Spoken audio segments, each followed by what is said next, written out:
Hey everyone, I'm Sal Sincata, and in this month's product spotlight, we are checking out Tamron's brand new lens for Sony mirrorless cameras, their 28-75mm f2.8.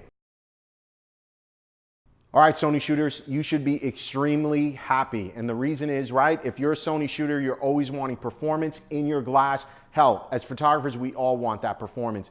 And most of the time, that performance comes in the form of speed. We want 2.8 or faster glass, low light performance, shallow depth of field. That is super important to all of us. Of course, we're gonna assume that we're gonna get sharp optics out of this, right? So let's just level set that. That's a given. Nobody wants a lens that's gonna give you blurry pictures. So that being said, right out of the gate, one of the first things I noticed is, of course, weight. This thing is weighing in at, I don't wanna give you wrong specs here, 19.4 ounces. And so if you're on the Sony platform or mirrorless in general, everything's gonna be lightweight as it is compared to DSLRs. But this lens at 2.8, I'm really shocked through the range how lightweight it is, and it feels lightweight. And so it's small in the hand, you can see that, and I've got big hands, but it feels comfortable. So that's what's jumping out at me. But something else that should be super important to you, right? Check out the specs online. We're gonna take some pictures. To me, that's the ultimate test, right? Who cares about what all the spec sheets are saying? How does it perform in the field on a real photo shoot? And so if you ever watch our reviews, that's what they're all about. I want to show you the camera or the lens or whatever that product is in action. But here's some specs that are really, really interesting that I was shocked by, and I'm going to show you in real world. The minimum object distance, right? And if you don't know what that is, you might want to look that up. So macro lenses, we can get really, really close to our subject and still get focus, right? So if you've ever tried to get close to something with maybe an 85mm lens or something like that, you realize that, or 7200 even, you can only get so close and you're not gonna be in focus. That becomes a problem. And so with this, at its widest focal length at 28mm, check this out, 15.3 inches. So we can get really close at the widest setting, and at the zoom, 7.5 inches that you can get in on your subject. So it's not classified as a macro, but you can get really close to your subject. So we're gonna do that with Heather.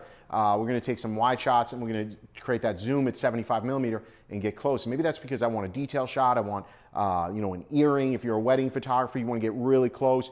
I don't wanna zoom in post-production. I wanna zoom in live. So I'm gonna shoot it wider, get that wide shot, but then in real time, I wanna zoom in and get that little detail. And that'd be great for ring shots and all sorts of things like that. And at the weight, I don't think we can really, debate that. So with all this other stuff, right, it's moisture resistant construction, water, dust, oil repelling, for using in inclement weather. This isn't, we're not gonna go outside in the snow, in the rain and all that other stuff, but this thing's gonna hold up in your normal arsenal of work. But let's stop talking about it. Let's start taking some pictures. Let's see what those results look like, and then we'll come back and talk more about it. This is a perfect match for full-frame Sony mirrorless form factor. It's lightweight at 19.4 ounces and compact at just 4.6 inches. Close focusing, minimum object distance 7.5 inches at the wide angle and 15.3 inches at the teleposition. The all-new RXD stepping motor AF unit is extremely quiet and perfect for video capture. Shoot with confidence, knowing that its moisture-resistant construction will repel water, dust, and oil. It's compatible with the direct manual focus feature that enables Sony cameras to instantly switch between auto and manual focus. All right, everyone, so that is a wrap. I am incredibly impressed with the lens. A couple of things worth noting. The results are the results. I think it's sharp. I think it's very fast focusing, so we had no trouble focusing, taking images. Of course, it's lightweight. We're not in any kind of weather situation right now. We're indoors in a studio, so I can't really talk to that. I'm gonna take Tamron at its word with that kind of stuff.